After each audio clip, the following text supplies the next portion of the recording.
What is up, everybody? Welcome to the RSL Season 2 Finals. I'm Tasteless, and joined with me is Gemini. How you doing, buddy? Very good. Very excited to get this grand finals started, so that way we can crown our second champion of our wonderful little tournament here. It's been a great time so far, and it's going to be one more excellent day. Time's moving so fast. It feels like we planned this whole thing out just yesterday, but here we are. We're in the Season 2 Finals. We've had some incredible games here in the last week. Some of the hypest, literally some of the hypest, craziest games I've ever seen in StarCraft 2. Yeah, some of them are crazy, just base trades everywhere, hidden bases, just like absolutely ridiculous games. So it's been wild, man. And tonight it's going to be a PvP. It was kind of a funny setup that we had here for the tournament. We were just basically, it was not clear if we're going to even have a Zerg get that deep at all. Raynor was the last remaining Zerg player. And then over on the Terran side of things, it was Cure. They ended up having to duke it out in one of the best of fives that we had in the entire tournament. Cure looked like he had a real shot at actually beating Jaun back there, but Jaun, with a crazy comeback, ultimately managed to come out on top. So, guys, this is Season 2 of the RSL. We do have Season 3 planned. We'll be announcing those dates coming up here. We also have the RSL Offline Finals. That's going to be live in Seoul. 15 million Korean won prize pool. We are so close to inking the deal out here with a venue. We're going to staff it. It'll be 2 days of StarCraft 2 action. We're going to have tickets on sale. If you want to get notified for when those tickets are going to be on sale, please feel free to join us on Patreon. But casters will be there, players will be there. You can be there too. Yeah, we'll be posting all of that information on the socials as well, so X or Twitter or whatever you want to call it, all those different things. We'll be posting that for everyone, so if you want to be joining us live, then don't worry. We will get that info to you as soon as we have it for you. We are also partnered with Archon Studio. They're making the StarCraft tabletop miniatures game. That's going to be on pre-sale later this year, but I would go to their website. They've got a ton of incredible products on there. They're really the #1 in the world premier tabletop miniatures game company. And, the truth is, I wasn't that familiar with tabletop miniatures games in general. My buddy, the late Jeff in Control Robinson, was super into them. But I got to say, when I took a look at what they had on there, they've got a lot of really cool stuff for franchises outside of StarCraft as well. Yeah, it's going to be really fun to have it up in the studio. It's going to be cool. I've seen some of the minifigures that they've already released, some videos, some leaks of them, and they look awesome. Like, they actually, the detail on them looks incredible. They're so true to how they look in-game and everything. So, yeah, it's going to be great. I can't wait to get our hands on that. It's awesome that they're supporting us. Consider joining our Patreon. With the current state of StarCraft 2, it's really in the hands of the community. And we want to carry the torch forward. We had a lot of downtime this year with StarCraft 2. We weren't sure if there was going to be more tournaments. We weren't sure if we were going to be at EWC. And over dinner, we basically decided, why don't we just start to run our own seasonal tournament, which is what we're doing now.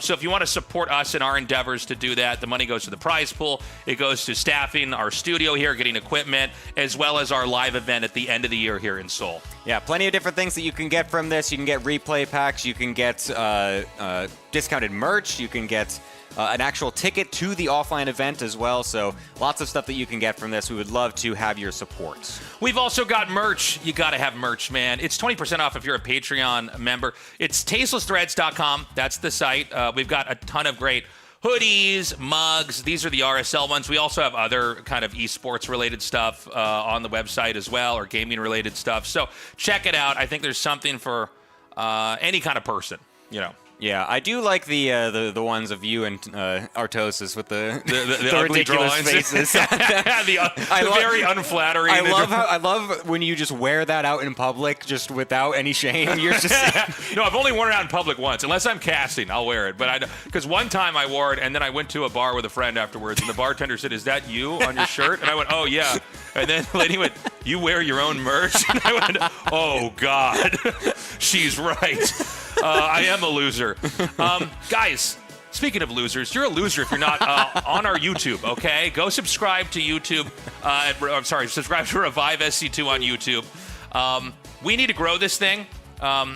Most of you are probably watching on Twitch here, but a lot of people, if they can't get the VODs or they don't even know about our tournament, they can find it there. So we want to get that out into the algorithm over there. And we started this a couple months ago, basically. We kind of had to ramrod through season 1, and there was a lot of prep trying to find a place and get all the equipment. Then we all came back from EWC. We're here now. We're about to bang through season 2. The YouTube's been growing, but we would love to grow it even faster. Yes, it's been a great couple of seasons so far. Of course, this is the grand finals of the second season. Like we said earlier, we got one more season to go before that offline finals. Each winner as well is going to be seeded into the finals as well. So we'll have this time it's going to be not Classic because he won last season, actually. We're in a back-to-back scenario. And to show the actual bracket itself, Zoun is going to be going up against Classic, so he's already gotten his spot over to the offline finals by making it here in the first place. And Classic's been on a real tear out here. I mean, he's been basically the most dominant player in Asia as of late. And, it's funny. Zoun is an unusual guy to have in the finals here. No disrespect to him. But, you look at this bracket, you would think, okay, maybe Rainer, maybe Maru. But in fact, it was Zoun that managed to overcome a ton of very difficult opponents and get here. And it's going to be interesting to see how this pans out because Classic right now, I think everybody would be in agreement, is basically the favorite. Yeah, no, he's looking like one of the strongest players in the world at this point. And obviously this is the two that we do have playing against each other. Classic playing for Virtus Pro, Zoun for Vitality. I mean, both these players very storied. I think Classic, though, coming in, obviously, as you said, the obvious favorite. Coming in, just such a history on this guy. I mean, he won GSLs like over 10 years ago, basically. Yeah, it's crazy to think. That hadn't really sunk in until I heard it in an interview where I'm like, oh my God, it has been 10 years since he was so dominant. Because I guess, I don't know, it feels like it's all more close together, right? Yeah. But he stuck with the game and basically went through a decade of not being on top of the world. But he's managed to come back. He's got a really strong play style. We should also mention, the game is about to be patched. There's been a new patch that's been announced. And so this may be the last major tournament with this iteration of StarCraft 2. And that does matter, even in a mirror matchup like PvP, right? There's going to be some massive fundamental changes here for Protoss. And in this current iteration of the game, Classic seems to be the guy who's got it all figured out. Yeah, it's absolutely true. Here's been the last couple forms from each players for 2025. Lots of great high finishes, of course, for Classic, looking at those couple first places in the GSL Season 2 and RSL Revival Season 1. And then even second place coming in at EWC is pretty substantial. Zoun, on the other hand, has had a couple of good placings, but you can see, he's been struggling a little bit more in some of the other high-tier events. I mean, he did also, interestingly enough, kind of come back from military pretty recently. Yeah. He came back, honestly, at the end of 2024. I think it's in September or so. And so he's kind of had to come back a little bit and get his old form back, essentially, whereas Classic has been kind of just riding it out and playing the whole time. So the fact that Zoun is even able to get to this form after coming back from the military like that is pretty impressive. It's really impressive. Back in the day, because all young, able-bodied Korean men have to serve compulsory military service. So it's like, I think now, it used to be 2 years, I think it's 18 months now. 18 months, yeah. Yeah. Although sometimes it depends on what your role is. Some people get different jobs, especially depending on like your functional, your physical ability, or maybe your expertise. Like maybe you're really good with computers, they might put you in more of a tech position or something like that. Anyways, when you're serving in the military in Korea, you're not allowed to make an extra form of income. Like you can't have a side hustle, basically, which means you can't be a pro gamer. So when I moved to Korea, I guess I've been here for about 17 years now. The general sense was that a military service, the time you serve in the military is a death sentence to your career. Turns out that's not the case anymore. Yeah. Now these games have been out for so long, and you can basically have a hiatus and then come back and still compete, which is great to hear. Yeah, we've had plenty of examples. I mean, Beyond has done it. We've gotten DRG in the past. Zoun's doing it now. So, yeah, lots of players are able to come back from that. And so, yeah, having Zoun come in, trying to do what he can against Classic in this grand finals. So far, it's been a lot of success, though, for Classic in this specific head-to-head. 13 series to only 5 for Zoun. So definitely going to be favored for Classic for the most part in this, and even in the upper bracket finals these two did play, and Classic had a dominant 4-1 victory, although the last game of that series was also absolutely ridiculous with some more base trade action. So yeah, the fact that this series has that potential is definitely here. Zhao's definitely the underdog, but he can punch above his weight for sure. Yep. And, PvP, it's a pretty complex matchup in the early game. Sometimes, we have matchups where, like if you look at the last game we casted with Cure versus Zhao, there was very basic openers, right? Yeah. And they all kind of led into the same direction. And, with some exceptions, it basically brought out a very specific type of game. PvP can go in a lot of different directions early on. So we should see a really big range of play. And that can go from one-base all-ins all the way to mass, macro, PvP, huge battles. Yeah. The early game is definitely what we are going to be taking a good look at in this series. Lots of potential proxy openings, lots of mind games to be thrown around, of course. But then, like you said, there's still always that possibility that the players just want to play a passive, might get a very long disruptor dodgeball war or something like that. Would be great to see, but overall, it's definitely going to be a classic favored match, and it makes sense considering he's coming in from the upper bracket as well. So this is going to be our map lineup here in this best of 7. And by the way, to make it clear to everybody, we made a slight improvement from Season 1 to Season 2. Since Classic's in the winner's bracket, he has to just win this one best of 7. But let's say that Zhao actually comes and wins. Well, since he came from the loser's bracket, when he wins, or I should say if he wins that best of 7 versus Classic, there's a reset and we go into a best of 3. Yeah, you want to have some sort of benefit for the upper bracket player, considering they haven't actually lost yet in the tournament. So they should have at least some opportunity to have that same benefit, essentially. So that's what it is here. The best of 7 first, and then if it is needed, we will be going into that reset of a best of 3, which would be so hype if we could actually get there. It would be really cool. Yeah. I mean, we got to see. I mean, there's a world where today is insanely long and dramatic, or who knows, man. I mean, Classic might 4-0. He's a very strong player, so we're going to see here. But yeah, I'm super excited for this map lineup. By the way, I think these maps for this season have been great. Yeah. We've let our Patreon supporters vote on what maps look like the most fun and the most interesting. And I got to say, they did a good job picking the maps. Yeah, no, they're great. They're very fun. We've had a lot more of them showing up in some of the series, I think, overall, compared to the first season, which was also good to see that we have just more representation. I mean, Evil Heart has led for some very interesting strategies. Botanical seems to be like pretty just an overall good, solid map. Yeah. Cenotaph had a couple really good bangers as well, so I don't know. It's a great map lineup that we have this time around. So if you guys voted for any of these from the Patreon, big thanks to you guys. We are going to be going into game number 1 in this best of 7, Classic versus Zhao, starting now. And we have Zhao here in the top right, Classic in the bottom left. And, let's see what kind of openings we're going to be getting here. Zhao has had a hard time versus Classic. Basically, everybody has. I mean, Classic almost won EWC. He almost became the world champion. And that was not really someone, I think, if you've gone back into 2024, Classic was not on the radar in the same way that he is now. Yeah, it's definitely, he was pretty good, I would say. Like, everyone's like, Classic is always just kind of a solid player to remember. He's just always kind of there. But, like, he's just had a crazy resurgence coming into 2025 and has just been showing unbelievable form, basically. And this last couple months has been really, really great for him.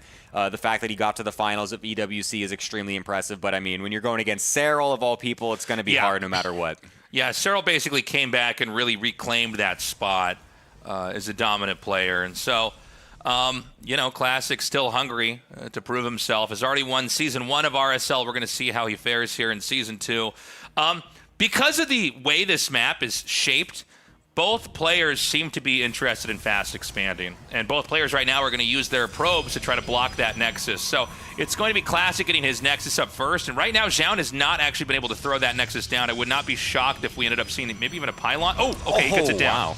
That was actually pretty slick, the fact that he was able to get that. That's actually very key that he was able to get that, too, because Classic was also able to sneak his out a little bit quicker. I think he put a little laughing thing in chat there. I think he was saying that, Zhao maybe messed up on the block a little bit and actually let him get the Nexus up. So yeah, it would still be a little bit quicker here for Classic, which is overall going to be favoring him just a tiny bit.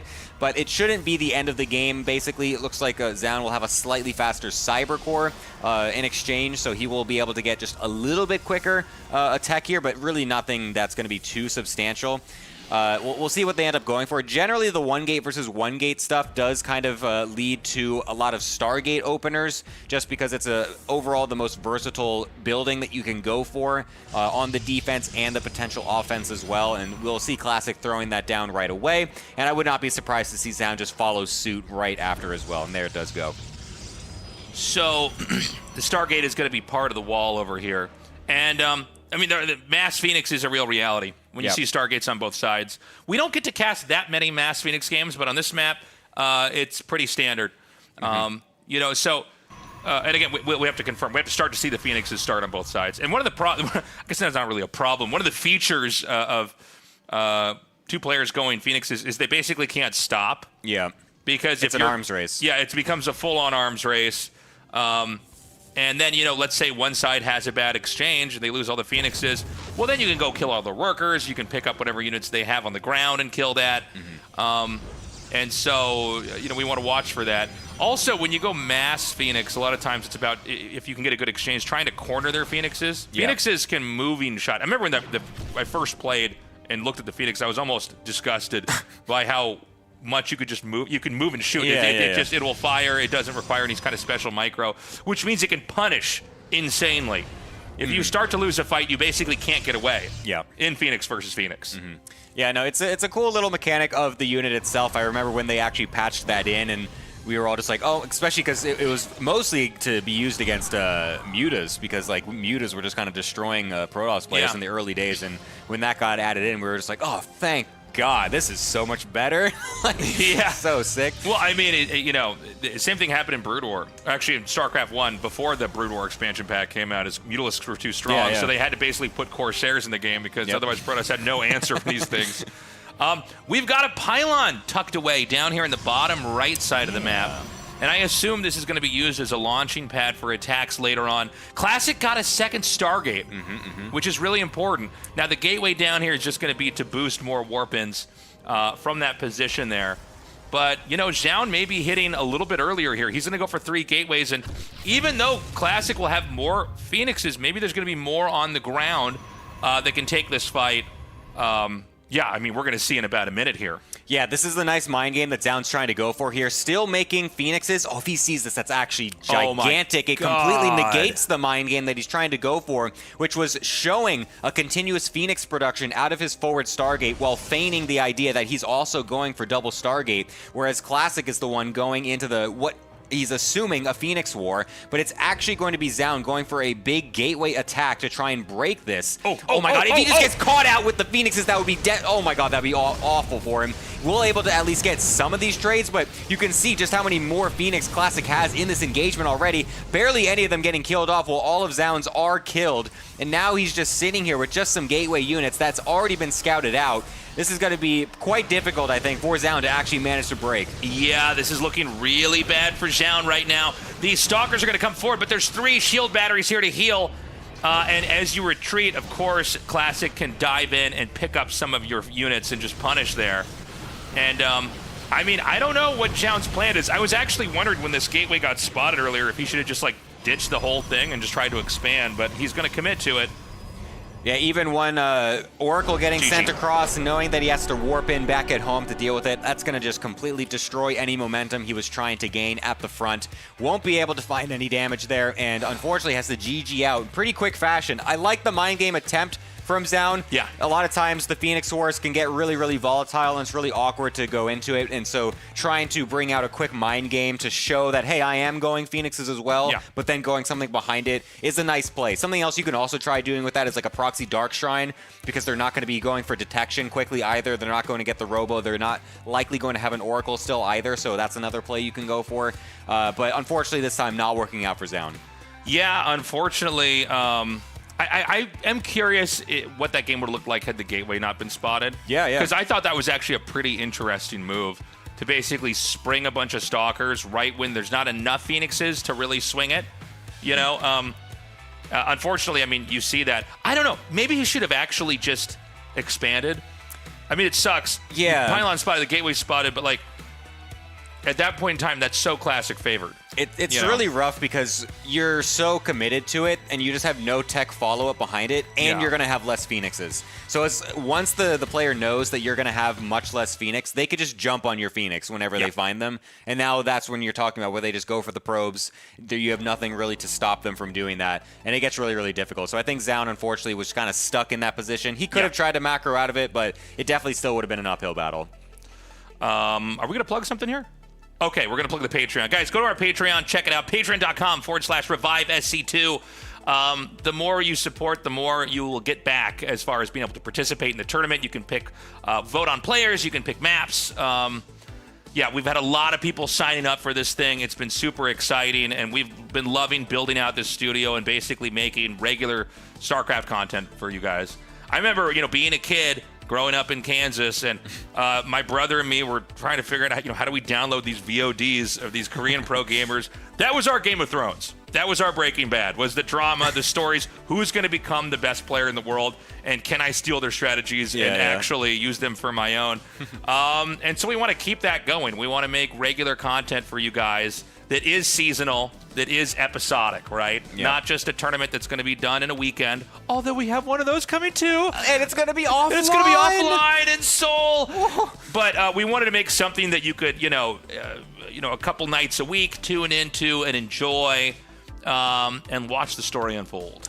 Yes, and I think it's been doing so great so far. Yes. I'm excited to see how the rest of the season, next season, is going to play out. Yeah.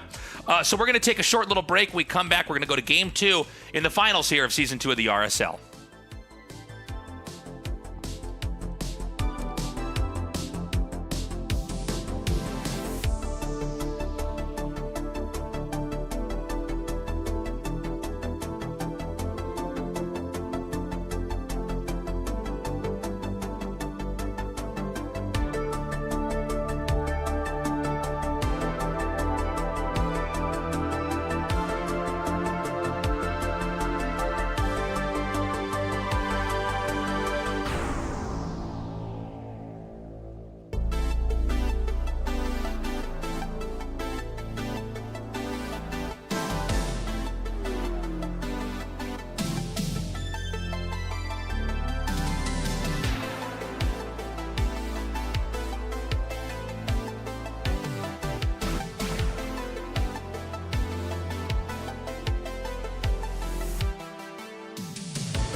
my God, he's hiding and waiting in there?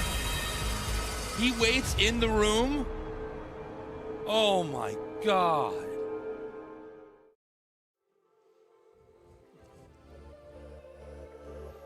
Welcome back, everybody. Thank you for waiting. We're going to go into game number 2 here of the Grand Finals of RSL Season 2 in just a moment. We've got Sturgeon joining as well, coming on over, the British GOAT, as I like to call him. Welcome on back. How you doing? I'm doing great, man. Thank you for that. Very dominant game there by Classic. I'm hoping Zound can rally and get some games on the board here, and we have an exciting final. Classic looking to be probably the best PvP player in the world right now. He did take the first series 4-1. Hopefully Zound's got some builds prepared for us here in the series. Can't wait to keep going. Yeah, it was a bit rough, unfortunately, for Zound. I mean, basically just having his cheeky strategy getting scouted out pretty quickly right before it was about to take hold as well. That's like the worst thing. It's like you're going for this strategy, and it gets scouted at a time that's just at this the worst little crossroads where it's just late enough where canceling it just is like, well, I can't just cancel and just go back. It's all good. And then it's so early that it's still, or it's late enough that it's like, well, I mean, I just got to go. I just got to see if this can still work anyways, if it happens to do anything. And then the Phoenix kind of just getting stuck there in the middle, so he kind of has to force and just go for the engagement without all of his stalkers supporting as well. Very unfortunate for Zound, but we're going to be moving on into the series. Of course, Ley Lines is going to be coming up next. That is not a one-gate expand map, so it might be a bit more comfortable for Zound if he doesn't like to normally go for those sort of one-gate expand builds. So maybe that can be where he finds his strength coming into this later part of the series.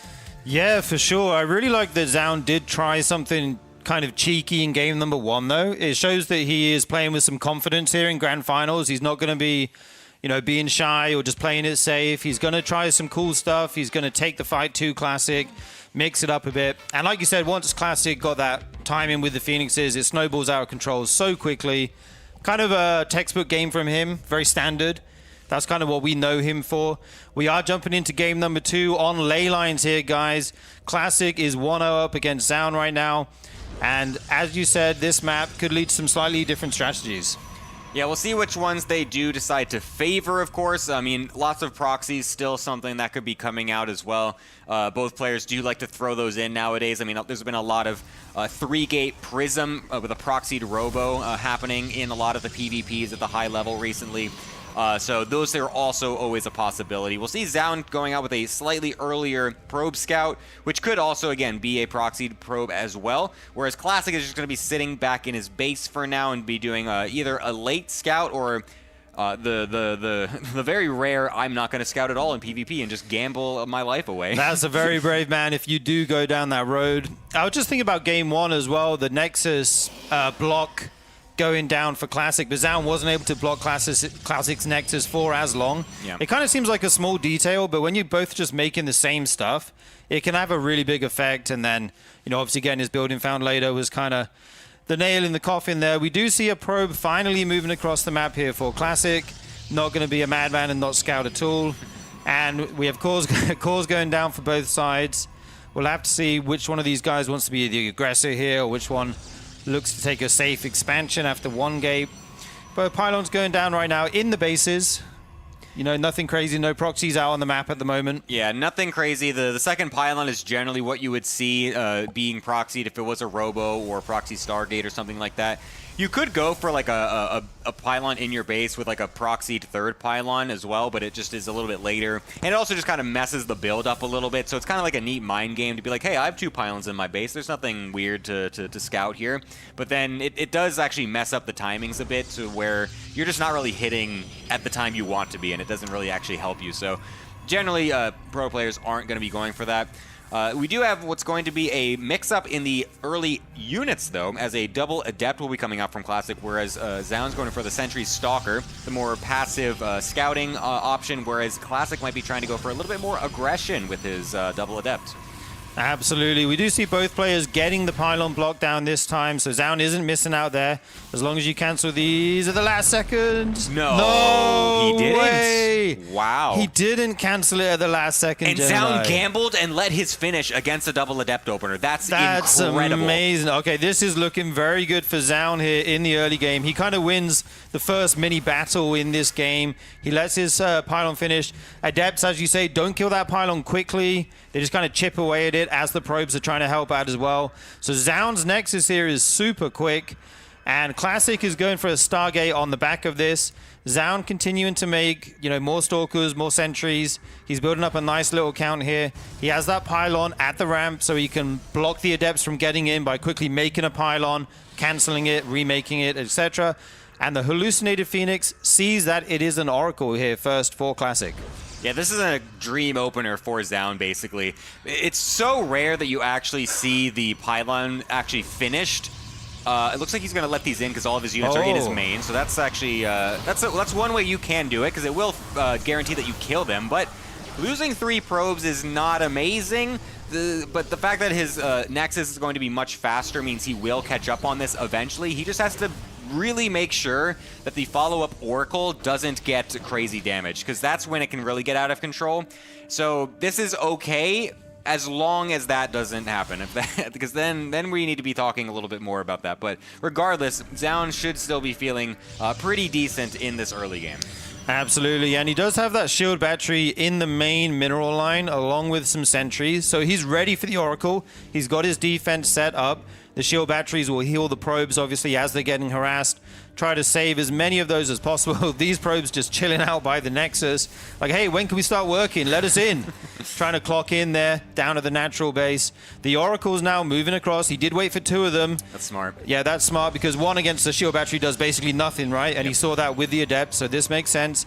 The sentries here, he actually sees it very early. You're going to focus down this 1 Oracle. Nice focus fire there. Oh, he almost gets it. Will he get away? Oh my god, he's actually messing up the micro. He might lose both. That's terrible for Classic. Oh my god, Classic. He doesn't know. And he knows that they're laughing at it. Oh my god, yeah, that Zaun is laughing his bum off at that in the chat. ZZZ, that's KKKK on the Korean keyboard there. Both Oracles going down after the delayed Nexus. What a disaster here. Yeah, that's not how you want to do it for Classic, unfortunately. He tried to get really cheeky with it and just really try to split them up to negate the focus fire and try to get them spread out and not focus down, but in the meanwhile, losing both of them is really just a disaster start for Classic. Despite that, though, he still was able to kill a few more probes with the double Oracle in the main before they died, so that means that their probe counts are actually equal after that. So, even though you don't want to lose those early early Oracles, you obviously feel pretty okay still getting some probe damage with the early Adepts as well as Classic.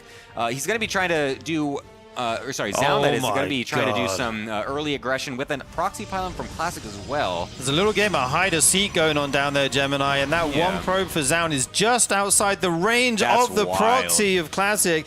Okay, now he sees it. Oh, absolutely crucial scout here for Zaun. He will know what's happening. He's going to send his Stalkers to deal with that pylon. But at the same time, Classic is going to push the front here in the Warp Prism. Oh. If this gets picked off, it would be absolutely huge. Classic going so aggressive here, blinking forward, forces the recall. And actually, the army is completely split here for Zaun. Oh, this is really awkward, but it's actually going to be kind of okay for Zaun because his army is just so large. Unfortunately, his force field's not able to do the most amount of work for the engagement. But Zaun is actually kind of fully committing here on 2 bases, not something you normally see. He's taking this as a read after killing the double Oracle, knowing his blink will be earlier and that he will have more Stalkers in total from the early game, that he will just be able to break Classic while he's trying to take a 3rd base and get blink of his own. Is that actually going to happen is the question here, because it's actually very difficult to get these types of attacks to work. It's very easy to defend with solid blink and battery defense on your own side. Yeah, this shield battery here going to be saving a lot of units. Both of these guys frantically blinking back their weak Stalkers. I think it's looking pretty good for Zaun here. He's got a huge Stalker count. focusing down that one. A load of Stalkers run into the natural, wasting their DPS there. I'm not sure if that was the best move. He will regroup here, go to the third base, blinks in about half his Stalkers, getting huge damage here on the Stalkers of Classic. They are falling, the probes are pulled. Zaun is looking like he's in complete control here in game number 2. Yeah, this is looking great for Zaun. Unfortunately for Classic, he was even making an Observer out of that Robo instead of an Immortal. Not going to help him on the defense. Zaun fights back with a game in his second... what was I just trying to say? A game in the second game. A game in the game. A victory in the second game. Gameception, guys. Games in the games. It is tied up here, 1-1. We have got a series on our hands, Jeremiah. Gemini. Oh, no. We are falling apart right now, guys. What is happening? We got a series on our hands, Gemini. This is what we wanted to see. Yeah, no, it would have been really rough if Classic just kind of came in and 4-0'd everybody. That would have been a bit worried. Quite brutal. Yeah, no, I mean, it's definitely, the cards were on the table for that. I mean, considering especially the way that this went in the upper bracket finals as well, like the 4-1 was very, very strong. So that's technically still possible from Classic, but to have Zaun fight back so early in the series is definitely a nice thing to see, considering the fact that this definitely could have been a very quick one from Classic. Yeah, Classic 3-0 trigger, I believe, very early in the tournament. And then he 4-1 Zaun. So he's only dropped one map in 2 PvPs up until that map just now. He's doubled the amount of games he's lost. We're doing math here on stream. But yeah, I'm really glad to see this series is even as we go into game number 3, which I believe is going to be on Botanical, Gemini. Nice, yes. A good map, one of our new ones as well. This one also, I believe, is a high ground natural, so that means we will potentially be seeing the 1 gate versus 1 gate again, similar to the first game, but yeah, I'm just happy that Zaun is able to actually fight back a little bit here so we can actually get some more action into this series, which is what we're going to be continuing on into for our game number 3 on Botanical. Yeah, I'm really happy we're seeing 2 bases come out for each Protoss here. We've had some games kind of in the playoff bracket, in the group stage, which were a lot of proxies. Let's just say it was a lot of 2-gate robo proxies. The games were ending very quick. I like that we're getting to see some kind of mid games here, a couple bases either side. Classic going for the third base there. I think what Zaun did favors his playstyle more. I think you don't want to let Classic get to 3 or 4 bases because his macro and kind of late game is just so unbelievably good. I think it's going to be really tough for you to win at that stage in the game. Yeah, I think Zaun also does... he still has some pretty decent mid-game and late-game himself in PvP. I think a lot of the things that make it difficult for some of these players at the high level against players like Classic or like MaxPax or some of these really good PvP players is just navigating the early game and trying to come away with victories, like little tiny small victories here and there, because they snowball really easily in PvP. Like you just get like one little thing here, your Nexus is slightly faster, you cut a few units to get a slightly faster tech or whatever, and it does snowball very quickly for you. And so players like Classic, players like MaxPax, these really good PvP players, they're able to just kind of consistently come away with victories from the early game that just lets them just flourish as the game goes on. Yeah, absolutely. We see cores going down for both players here. Both of them probably going to be looking to expand around. Zaun has saved up the money. Oh, Classic has actually not got the money right now. We've got a second pylon down as well, and the Zealot. That's quite interesting to see there, Gemini. Yeah, he's going to try to block or kill off the block here because Classic has gone for the pylon block. So just making that early Zealot to make sure that he can actually kill off anything that's being put down there. So that way he can actually expand at a decent time. If he actually is able to find an opportunity, he can always cancel it while it's being produced and try to get the Nexus down before the block, but won't be able to happen for this one. So we'll just be trying to make sure he can keep that going. So Zealot finishes, Stalker to follow. Faster Stargate coming here for Classic as well. So that's going to be similar to the first game where they were able to get the slightly faster Stargate. And wow, we're still getting these pylon blocks. That's really annoying out of Classic. Yeah, Classic's so good here at denying that expansion. Like I say, it's an interesting decision. Zaun got the faster Zealot, Classic getting the faster Stargate. We actually don't see a Stargate here at all for Zaun. He's making Stalkers. I think it's going to be maybe similar to last game where he's going to make a shield battery in his main. Oh, wow. Oh, he's gone for the cyber block as well. The cyber block yeah, this as well. He really wants to delay this. Yeah, this used to happen a lot when the 1-gate expands first kind of came into fashion in PvP, but eventually a lot of the Protoss players kind of just thought that no, it's not really worth it. It doesn't really actually delay as much as we want. It kind of cuts into our build a little bit too much, yada yada. So it's kind of fallen out of favor, but it looks like Zaun wants to go for it again, just realizing how much quicker he can get his Nexus if he goes for the full block. And he gets the full scout that there is going to be the fast Stargate as well, so he will know that that's coming. We'll see what his response is going to be, because of course he can't go Stargate at this point, because that's just going to be so late. So he's probably going to just go into a Twilight Council himself for Blink. Yeah, I think that's really smart what he did there. He actually scouted the Stargate as it was at the front in the wall, and he says, okay, if you're making this Stargate, you didn't make a Stalker or a Sentry like me, you have less DPS, so this Cybercore is going to be killed even slower than if you did have those units. So if he did have the extra units instead of the Stargate, maybe it wouldn't work out, but right now it looks pretty good for Zaun. This Oracle flies in, sees two Stalkers, and decides, nope, I want nothing to do with that. Don't forget, last game, Classic lost both his Oracles, getting very minimal damage. It was a bit of a nightmare. So if he can preserve these this time around or even get some kills, he's going to be in a much better spot.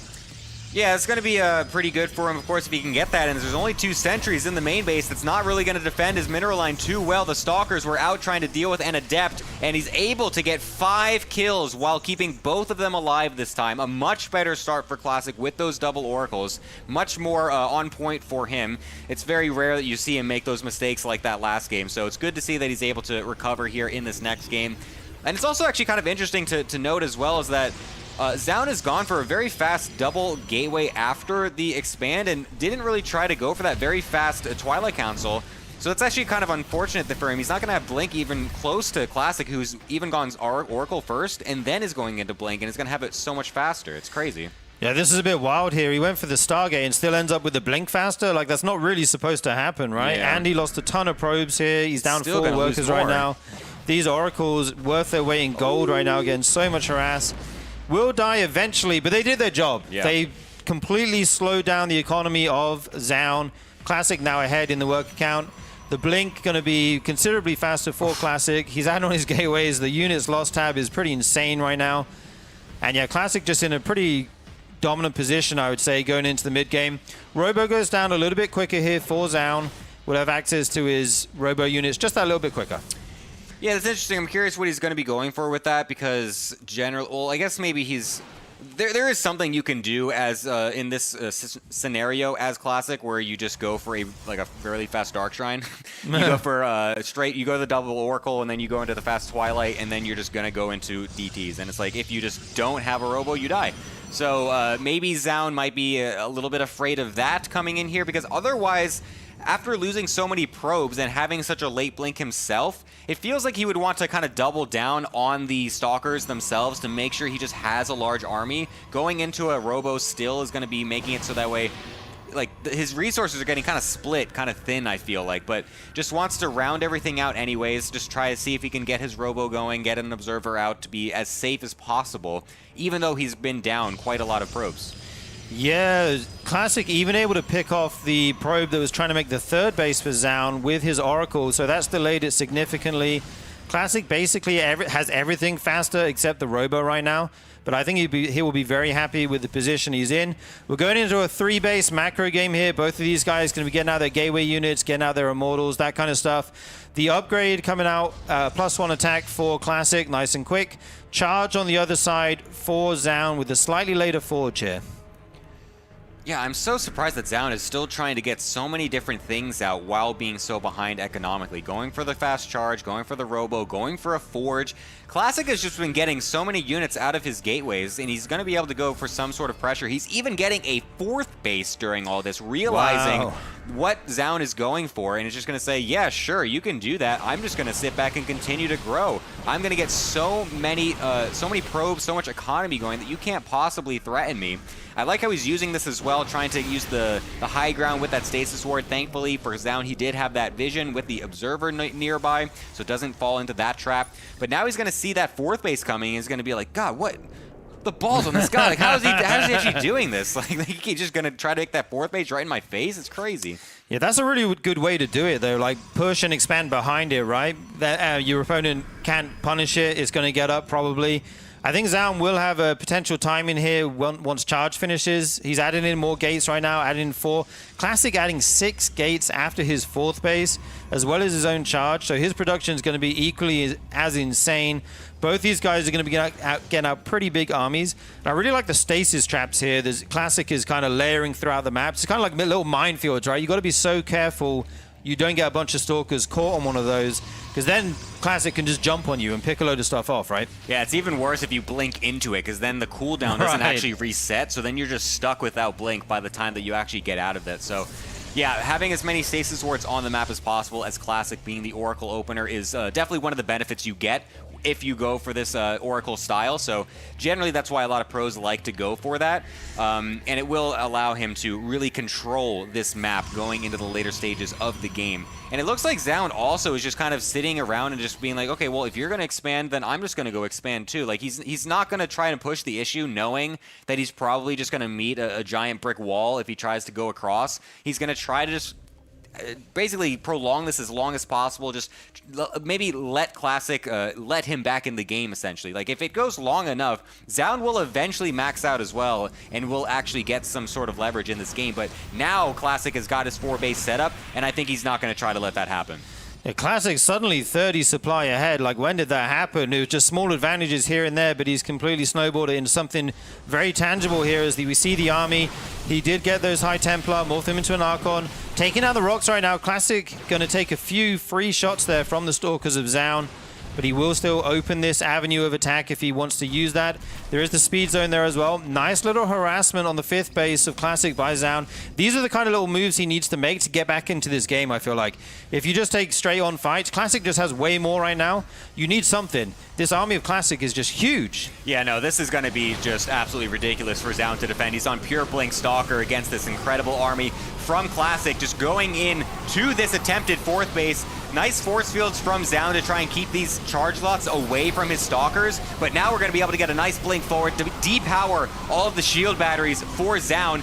And we are going to get a nice warp in for Classic as well, but to be honest, Zaun's kind of defending this pretty decently so far. His army supply is not actually dwindling. His micro on the Stalkers has been excellent, and those force fields earlier to deny the charge lots have been great, so that's going to allow him to blink forward, try to get the Prism to deny any more warp ins, and he will get it. A very clutch move from him as he kills this army despite losing the 4th base. Yeah, he gets a cleanup here, but at what cost? Classic's on 5 bases right now. If he has enough time to remake that army, there's no way Zaun can keep up in production. He's got to make something happen right now. We do see those Zealots come back home before they are dead.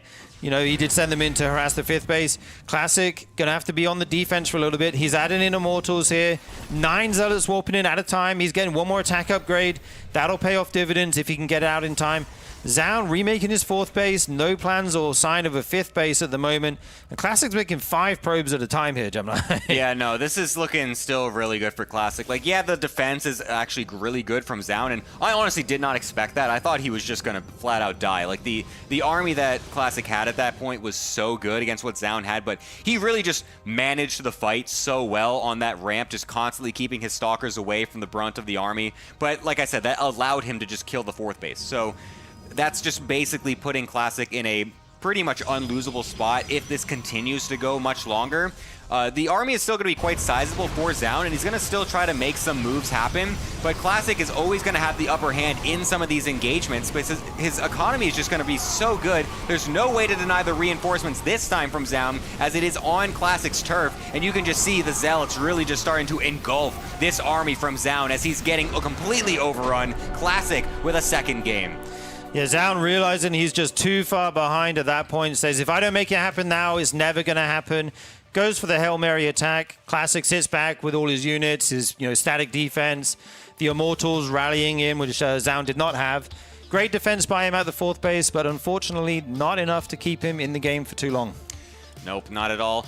A bit unfortunate for Zaun, of course, considering that early game just really spiraled out of control for him. And honestly, a nice effort to try and bring it back in that game regardless, considering how much damage he took earlier on.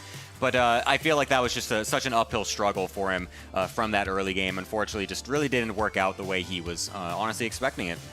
Yeah, game 2, the Oracles died for nothing. This time they got like 10 probes total or something insane. Completely changes the way the game looks from there on out. Classic, able to get his macro up, get 5 bases. Like I was saying, I think that's where he shines. Once you get to that high base count, he's so strong in these macro games. But yeah, good effort by Zaun. We'll have to see if he can rally back here in the next game. Yep, for sure. But I would love to also see all of you guys wearing some nice RSL merch. So go ahead, check it out. If you are a Patreon supporter, you also get a 20% discount on all the Tasteless TV merch over at tastelessthreads.com. Lots of wonderful stuff over there, not just RSL stuff, some cool video game related stuff. You can get Tasteless's face looking really funny as well on a shirt. It's got you can get the ugliest picture of Tasteless on a shirt ever. Or on a mug as well if you want. The or mug on a is mug. also However good. you want to show that off, you know, if you want that with your morning coffee. If you want to see Tasteless's face looking like that with your morning coffee, that's on you, dude, but the option is there, all You know right? what would be cool if you could have it where, like, it's one of the ones where the picture is on the bottom of the mug, so as you drink it, you slowly start to see more of Tasteless's face as you finish your Or if drink. it's on the bottom of the mug, and then when you drink it, you show it to everyone else. That would be also good, Everyone yes. else has to look at it. Regardless, it would be great if you guys could pick some of that up. But anyways, we're going to be going to a short little break before we continue the rest of this grand finals. Don't go anywhere.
inside. Go inside. No! No! No! Ah! Oh! Go, go, go, go, go, go, go, go. Go, go, go, go, go. Oh, God! Ah! Oh, my God. Oh! Oh!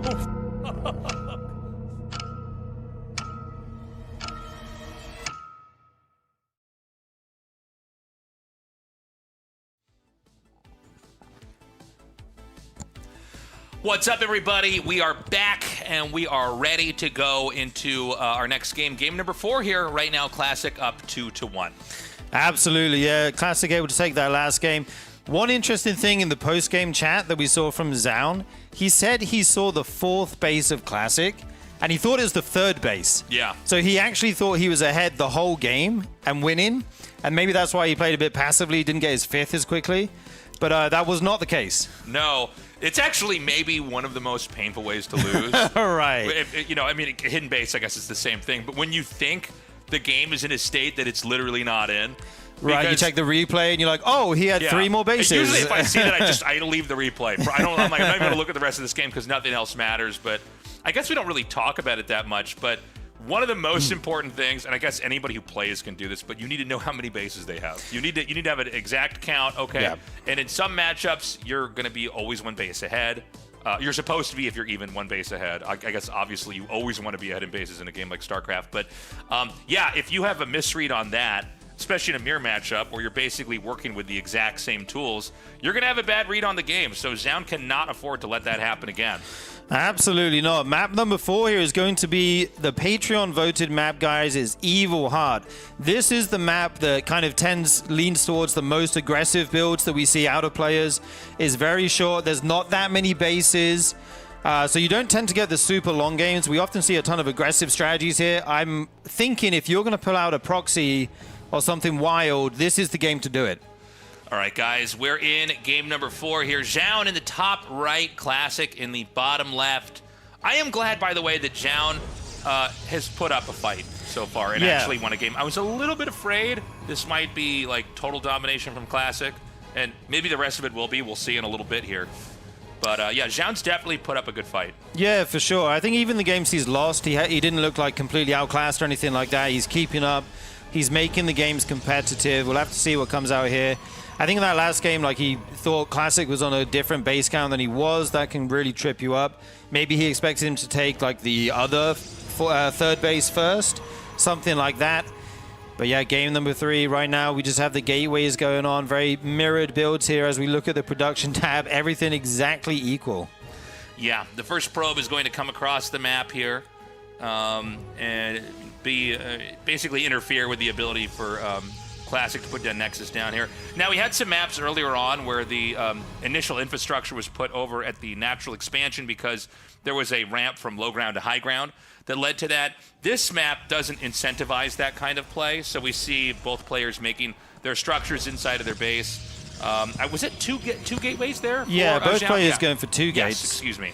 And one nice thing for Classic here is he didn't probe scout. Well, it might not sound nice, but if you're going to be, aggressive, going for a 2-gate build, maybe you can skip that, and that's one way you can get ahead against someone who's doing the same build as you, right? Right. If you cut that little corner, it might help you out a bit. Yeah. And so, a game with this kind of setup can go in any possible direction right now. We need to wait and see when the cybernetics cores finish what the tech is going to be. So both sides start 2 stalkers. You don't want to show that tech just yet because the scouting probe is inside of the base. And yeah, he's actually going to trap him in here with the shield battery. I like that. Oh, this is cool, yeah. Yeah, so when the stalkers come out, they're guaranteed to get a probe kill. And this probe lost a ton of mining time as well, running around the base, checking what Classic is up to. So this is a nice little... I'm kind of surprised we don't see this more often. Yeah, it's a nice little move. Like, sometimes we see it, right? But if you know you've got units coming out and the probe's in your base, like, why not, right? Yeah, exactly. So we have the Stargate started over here for Zaun. He basically started his definitive tech first. We have 2 sentries and a Nexus being made for Classic, so this is not going to be a sharp tech like we would see here from Zhao, like okay, I'm going to get the Twilight Council or the Stargate or a Robo. Instead, he's just going to get some sentries, which are more like, it's kind of like a utility unit, really, and then go for the Nexus, and then we're going to see what the tech is going to be. Yeah, this is basically a reversal of the last game. Last game we saw Classic being the Stargate player, Zaun being the one getting the slightly quicker Nexus, getting the shield battery, trying to split his units and defend the Oracle harass. Wasn't able to defend it too successfully. We'll have to see how well Classic can do. He may go for 2 Oracles and then dive. I think that's the safe thing to do, because if you dive with 1 against the shield battery, you often can't out DPS the healing from the shield battery, right? Right. Okay, Stalkers are going to come forward here. They're going to be hitting the battery.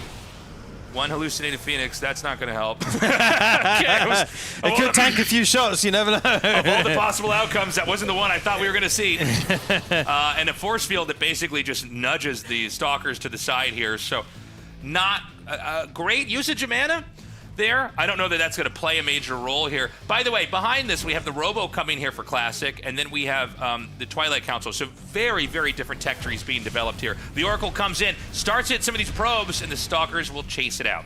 Oh yeah, the shield battery was actually made of the natural, not in the main. So even with 1 Oracle, able to get some good damage there. Very nice pick-off for Zaun. 3 probes doesn't seem like a lot, but at this stage in the game, that's 10% of your economy, right? Like it really does matter here. And once he brings over another one. Oh, hang on a minute. These Adepts trying to shade in the main. Oh, denied by the pylon just in the nick of time. Yeah, beautifully done. Blink is going to start for Zhao, although I think Blink's not going to be that far away here for Classic, because Twilight Council is halfway done as a Warp Prism starts here as well. Now, a lot of times when you see a Warp Prism made, it's a nod to a push, but it can also just be used to harass here. So it's not clear exactly what kind of game we're in just yet, although we don't have a third Nexus laid down here on either side. Yeah, both of these players going to get their Blink first, get out some units, make sure they're safe. Like you said, with the Warp Prism, he may decide to be aggressive here. We'll have to see. There is a third pylon going down at the third base. Normally, Protoss players put that down as they're going to take the base, right? But it doesn't necessarily mean that. You can always do a little mind game with it, mix it up. We'll have to see where that Warp Prism is headed. Right now, all the forces of Zaun are at home, and he takes his third Nexus slightly before Classic here. Okay, so the Observer here is spotting, and I think this might be a force deny. Yeah, this is actually... Why does he have a probe with this? I don't know. In case he wants to make something. I don't know. Yeah. Just for the ride. But here we go. This is a big army warping in with that War Prism aggressively.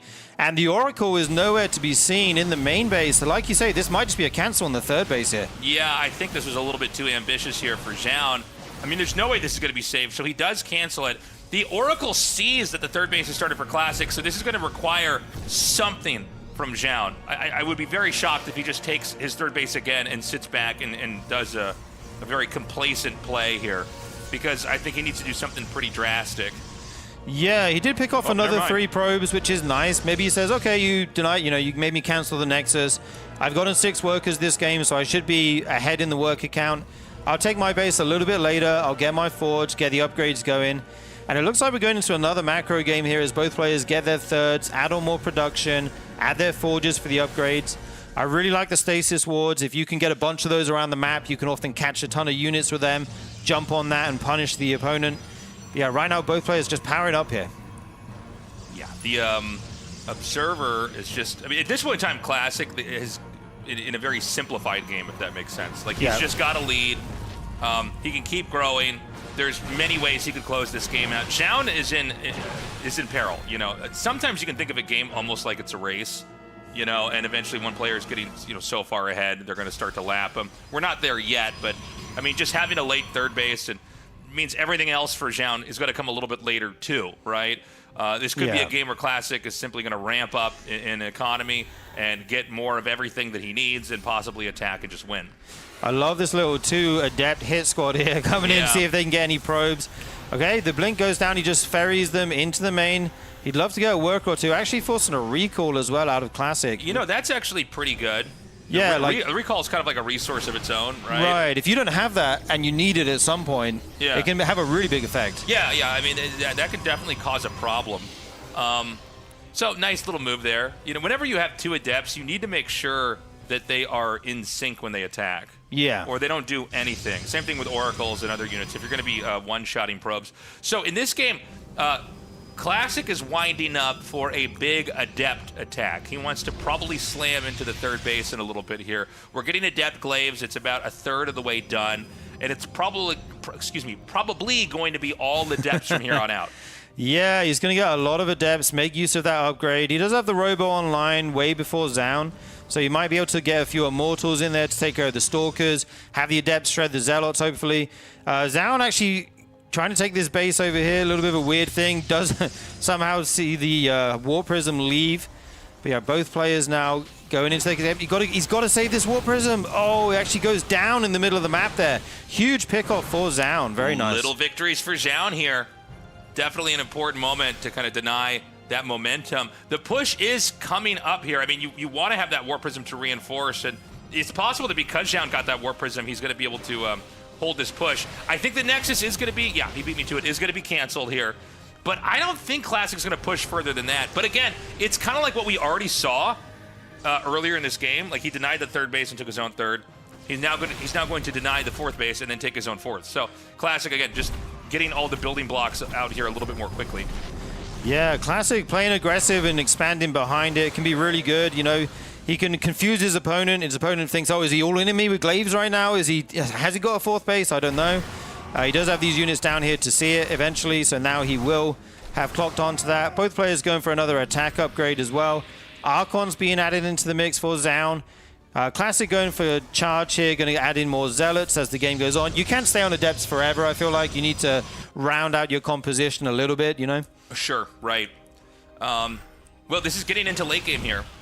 You know, nobody seems to want to attack into each other. We should mention on this map, Evil Heart, there's actually not a lot of bases. Right. Which I like. This was introduced in a couple of the StarCraft 1 maps, this concept, a couple of years ago. And it's a nice change, actually.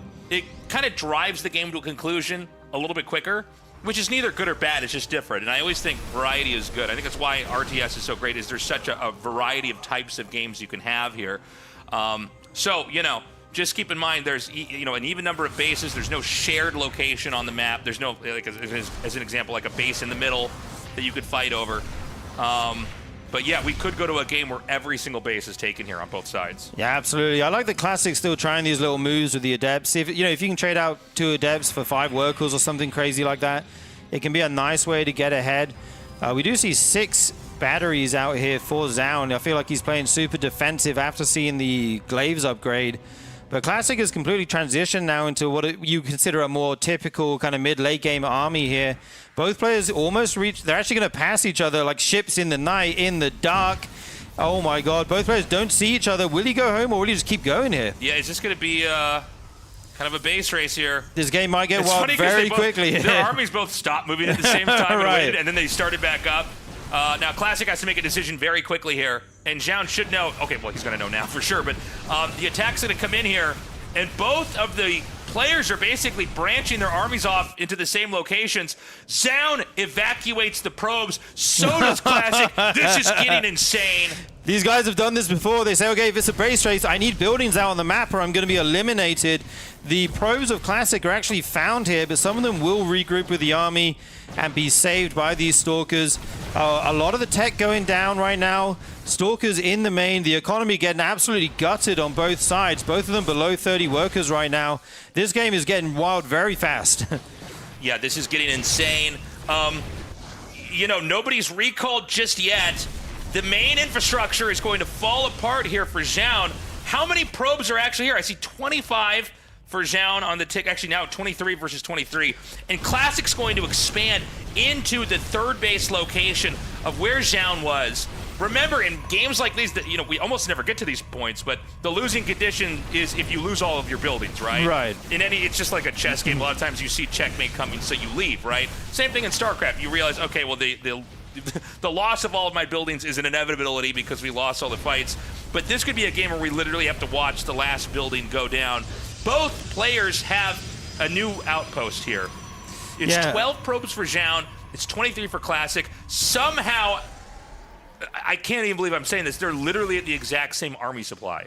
Yeah, 1, 2, 3, I had to do a ABC, double 1, take. 2, 3. I'm like, am Yeah. I reading that right? Yeah, Exactly the same here. But So now let's look at composition. So that's 5 Immortals. Wow, actually very different comps. 32 Zealots, 7 Archons, and 13 Stalkers for Classic.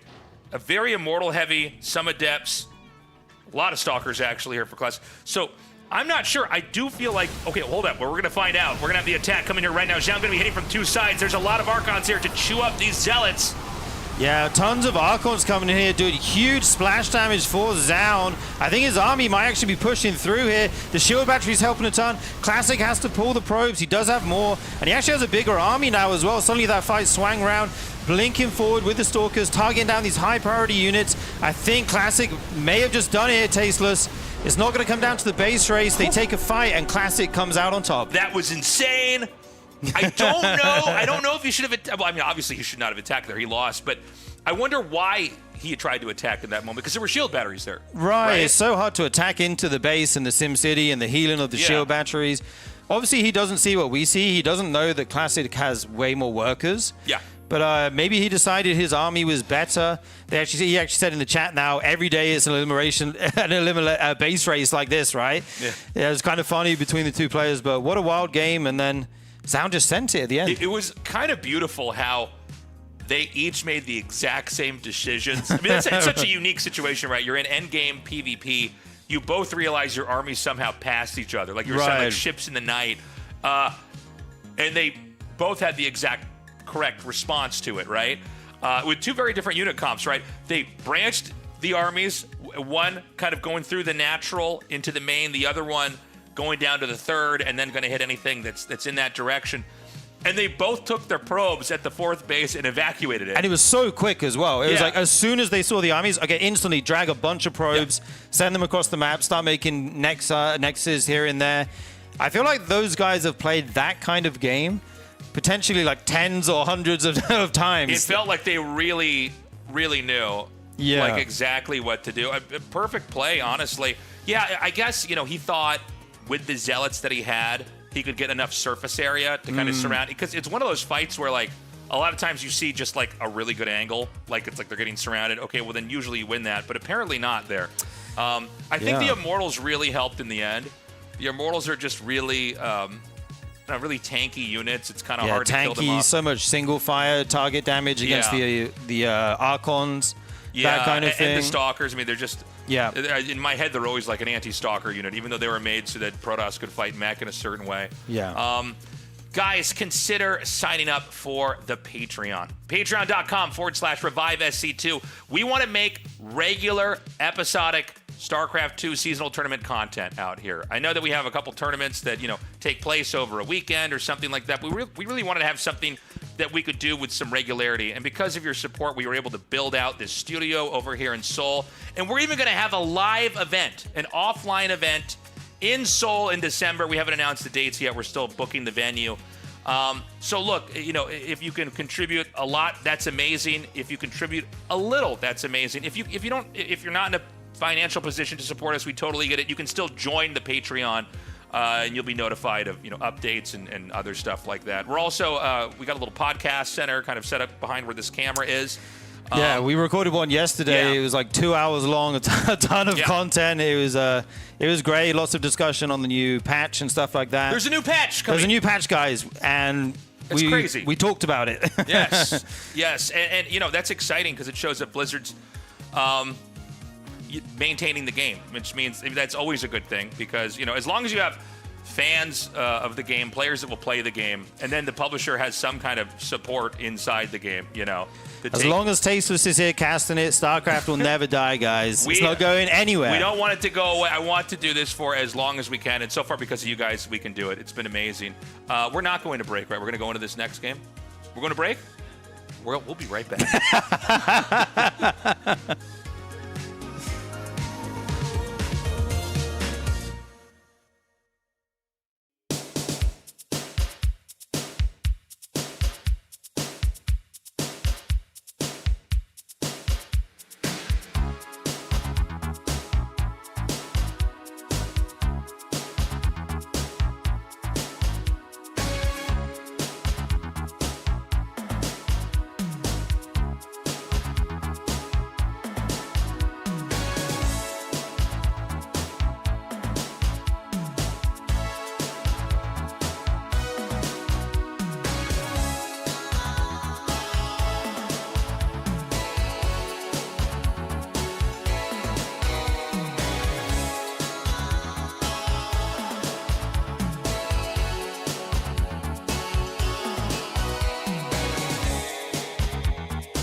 this?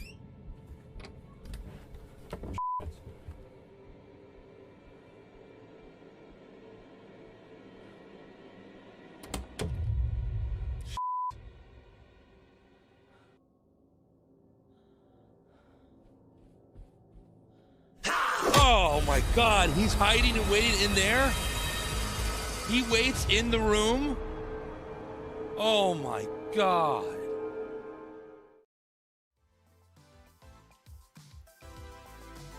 Hello, everybody. Thank you for waiting. We're back, and it's time to go into this finals. Classic is looking pretty unstoppable, man. Yeah, no, it's been really rough for Zound so far in this series. I mean, he had that one game where, to be honest, was honestly a bit of a Classic fault than a Zound win. I mean, those two Oracles just suiciding for very little, and then he just gets a nice counterattack.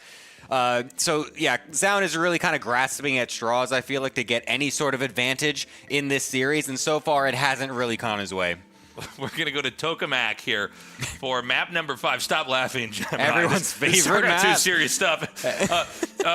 It's going to be really important here. John has to basically win 3 games in a row or he's out. And Classic will be the two-time back-to-back RSL Season 2 champion. Literally, he will be, guys. Yes, we didn't lie to you right then. I wouldn't lie. I can't lie. It's impossible for Tasteless to lie. Yeah, it's like that Jim Carrey movie. Yeah. I don't know what you're talking about, but sure. Moving on. We're going to go into game number 5 here. It has loaded up. Classic versus Zhao. Can Zhao come back, or is Classic going to close this one out? All right, Classic's going to be on the bottom left-hand side here of Tokamak with Zound over on the top right. Like you said, every single map needs to go in Zound's favor at this point. A Herculean task, basically, as our good old friend State would say, I think. It's going to be quite difficult to find his way through the rest of this series. I'm actually surprised at the lack of proxies happening so far in the series, I would say. I kind of expected at least a couple of the games to have some early one-base shenanigans happening, but nothing really too crazy just yet from either of the players, just wanting to keep it more stable. Yeah. Classic just seems to be so well-versed in everything PvP. Like, it's crazy how well he's played so far. And, like, even in that last game, like, I don't think Zhao, other than, I guess, just getting bases up later, played poorly. Like, he basically carried the game to late game. It was just sort of a weird base trade where, one person has to be wrong in their base trade analysis. I don't know if, like, you don't really play games based off just having base trades. Yeah, you're like, I'm going to play this game with the assumption I'm going to base trade. I'm going to build all this stuff and assume that we're going to attack past each other and run out of buildings. But yeah, he just seemed to kind of have a worser comp in the end there. Because they did tech very differently. Yeah. I mean, one guy having, I think, 7 Immortals or something like that, and the other guy just kind of mass Zealot Archon. Ooh. Okay, we've got a pylon in the middle of the map. There it is. So the closer the pylon is, when it's made like this on the map, the more likely it is a rush. The further away it is, the more likely it is you're just trying to hide attack. Yeah, this is looking like a proxy robo position, if I'm going to be honest. It could technically still just be a gateway. I mean, it's not the most insane thing, but it's for pro players, I think it's a little bit more difficult to pull that off at like a proxy 4-gate or something, but I would not be surprised. And yes, there is the Robo Bay going down for Classic. We'll be able to try and go for some fast Immortals or going for a War Prism straight off and then going into just a bunch of Stalkers afterwards as well. Both are possible. We'll see if Zound is going to be able to detect it early enough or even just be able to defend it without seeing it at all. That's always still possible, but you definitely do want to get the scout off, at least something to tip you off that there might be some early aggression. Okay. Yeah, he's going to run up into the main here. And he is going to plug that up with a pylon. He's gonna try to get the Adepts in. He hit that probe. I didn't get what I was even looking. He hit the probe long enough to get away from the double Stalker, and now he's got his pylon here. He could just cancel it, get on in. There's no way that Zound could prevent this from happening. This is so sick. Oh, I can't believe this. I've got chills right now. That is going to be so much worker damage, and he's proxying with a Prism as well. So he's just going to be able to double down on this, even getting one of the Adepts out, amazingly. That is... Oh, my God, he doesn't see it. Oh, he just doesn't see it. Oh, no. this might be a super fast, brutal takedown. Immortal coming up next. Stalkers on the move. Hold on. Where are they going? Oh, now, no. will they see this? They have a little bit more vision. No. You're kidding me. Oh, my God. That is just so brutal for Zaun. He's going to come across and see there's no Nexus, so that's going to immediately ring the alarm bells. He's going to have to know that something's going on. Nice force field to trap one of the Stalkers as well. You don't even really want to recall that as Zaun. That feels like such a waste. So now he just loses the Stalker, and the Prism is going to be going to his main base as well. How much does he have back at home to defend? I don't really know. It doesn't even feel like he fully is respecting the fact that there could be a Prism in his base right now. Yeah, it's here right now. And Immortal is going to do very well against a small number of Stalkers and Sentries. He unpowers the 2 gateways. The Stalkers are having to run all the way back home. The War Prism Micro has been fantastic. That's all of the production. There's nothing that Zaun can do. He's got a gateway that's 75% done. He's got a pylon that only just started. Zaun cannot make any units right now. Okay, the Stalkers are going to come in here. We have to have good control here from Classic, and he decides to just ditch the Adept. He wants to regroup. He's got more Stalkers. He did not take a moment to warp in there, I think because he was too concerned that he wouldn't be able to juggle it safely. The War Prism might get sniped. The pylon that he made isn't even close enough. He has to make another one to get the other one. You mean he misplaced it? Yeah, there's only 1 gateway powered right now, so he can't even get 2 rounds of units at a time. Oh my God. It's so bad. Everything is going poorly. So bad. And now he's stuck outside his base. He's unprepared for this position Sounds from looking Classic. like a burglar in Home Alone right now. All the traps are working. He's going to come in now. I think this is going to be GG. Look at the army. It's just insane. How does Zaun possibly defend against this? He's sending everything he has across the map to try and do another base race, knowing there's literally nothing. He's laughing in the camera right now as he's force fielded out of Classic's base with 1 million Immortals in his own, destroying everything. Excuse me. I mean, this is going to be it. This is game. 24 probes are down. The counterattack, he wants to get in here, but the force field isn't going to let that happen. Meanwhile, everything is getting completely destroyed back at home. He's trying to save money, I think, to make a Nexus. Is that what he's doing with that probe down there? I'm not quite sure. He will find 1 Immortal's rallied over, so that's actually quite nice. We'll be able to pick that off. That is something. Oh my God. But he just can't get up this base because the force field is just constantly splitting up this army perfectly. Classic, paying close enough attention, will be able to deny this. Eventually, Zaun should find his way back, as there isn't a recall currently available for Classic, I believe. It might have just come off cooldown, but now that Zaun is in, he will be able to kill off some of these Stalkers, but it doesn't even matter because now the recall is ready. We can bring everything back, and Zaun is dancing his Stalkers, knowing he is lost this finals. The Immortals are dancing too. Everybody's dancing. GG Classic takes the RSL Season 2 championship again. The back-to-back! Crazy, man. Congratulations to Classic. He's pointing over there. What are you pointing at, Classic? Season 2 champion. Congratulations. He looks like such a Giga Chad in this picture. He's such as well, a Giga dude. Chad. Look at that Look at jaw. perfect lips. Yeah, look, he's just mewing Nice on everybody, nose. man. Look at that amazing gamer finger. That's his mouse hand, by the way. That's his mouth. Isn't that this be his keyboard hand? If you're Moving on. Moving on. Classic has done it. Unbelievable. Is he going to win all of the RSLs? that would be insane if he just does. How are we going to every do this single one in a offline row. event? I told you, it's just going to be him playing Yeah. the campaign on Brutal. He has to play co-op with himself. Yeah. Yeah. He's got 2 different computers playing at the same time. Yeah. Unbelievable. Congratulations to Classic. He had an amazing run. Zhao, I think he put up a good fight, but at the end of the day, he's just so good at this matchup. It's insane. The consistency he has is just absolutely ridiculous. He might just be the best PvP in the world right now. I mean, he just 3-0'd Classic earlier in the tournament as well. It's funny because we don't talk about this as much. I don't know why, but who's the best at mirror matchups? But like in a period, like in this iteration of the patch, where Protoss seems pretty strong, that's probably the most important matchup to be good at. Yeah. No, for sure. You're going to be getting a lot of those PvPs in some of these tournaments. And I mean, Classic has shown that he is absolutely a master of that matchup for sure, as he finalizes his run in this RSL season number 2, going all the way from the upper bracket, just destroying everybody left and right. 3-0 Classic, 3-0 Maru, 4-1 Zound, and 4-1 Zound again. He lost 2 maps in this entire playoffs. It's been a crazy run. And by the way, what has been a fantastic tournament, this last week of games has been crazy. Yeah. Like the lower bracket matches specifically were really next level. Like just some unbelievable games. In fact, the fact that we had 2 reverse sweeps yesterday with the Rainer Cure series and then the Zound Cure series as well was incredible to watch. So yeah, just really honestly some great games. If you guys haven't checked any of these out, go ahead, watch the VODs. There's just so much awesome stuff to catch. Yeah, and we keep our VODs spoiler free.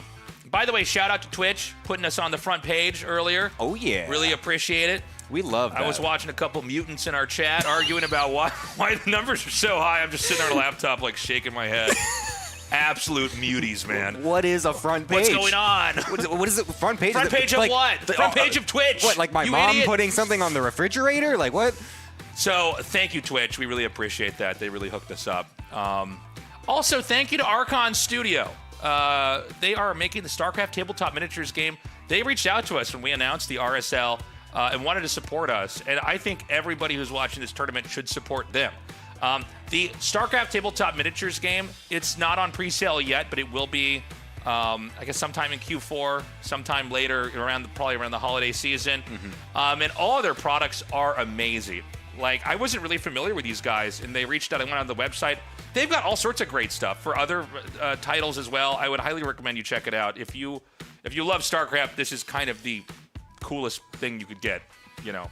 Yeah, I do know. Did I kind of nail it there? I guess I can do even more than just cast the games, huh? I guess I'm pretty good at these plugs, I'm pretty able, actually, to talk, yes.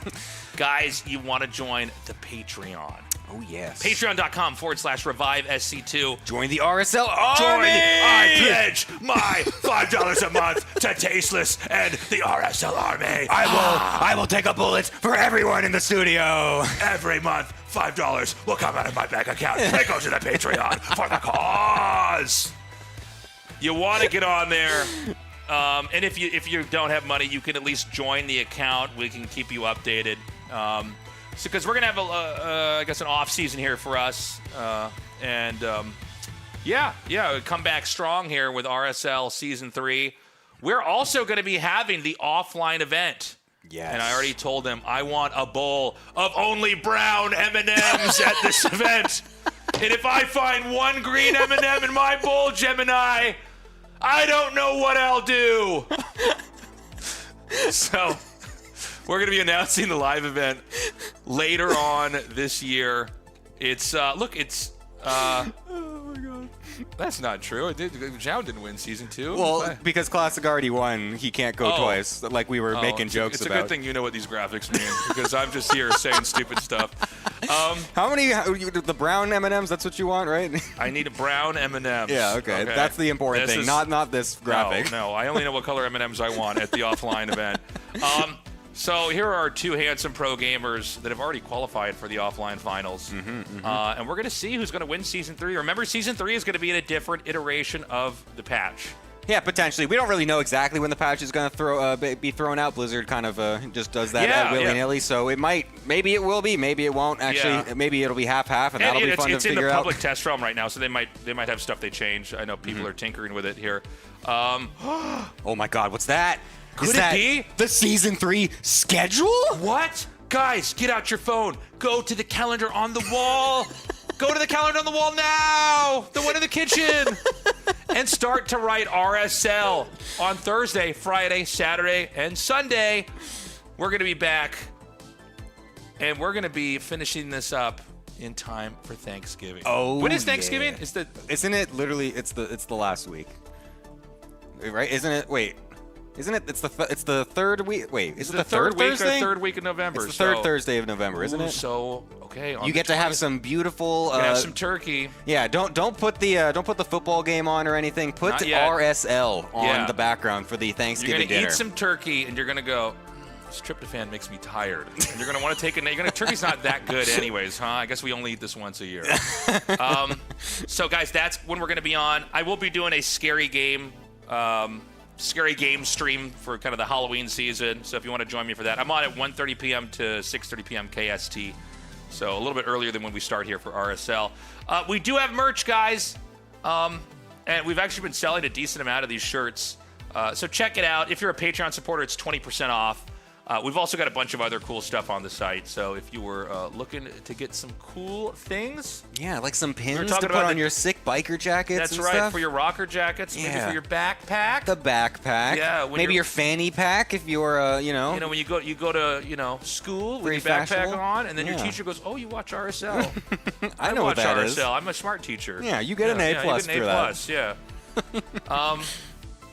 YouTube. We love YouTube. We love YouTube. And we want you to also love we need to our grow, YouTube. We need to grow our YouTube because, YouTube is basically just like the biggest thing on the internet. Yeah. A lot of people, they don't have time to watch us live. Obviously, it's an English language broadcast and we're based in Seoul. So, like, there are some Europeans that are, up early in the day. There are some degen Americans that are up in the middle of the night. My kind. Yeah, total vampires, okay? They'll die if they see sunlight. But the screen light from their monitor is that's already right. enough. Only blue light will not kill them.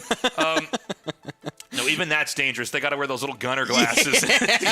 You remember like way back when like they had those gamer glasses or whatever that like blocked out some of that light or whatever, and there were people at pro gamer events having those. Yeah, that was a whole phase, man. Now we need you guys to subscribe. If you're watching this on YouTube now, probably you're already subscribed. But a lot of people, we just want to basically get this out in the algorithm so everybody sees it. There's a lot of huge StarCraft 2 YouTubes, and we're certainly not one of them yet, but we want to be. So we want to get this to as many people as possible. So please do that. The information for the page is just at the top of the screen.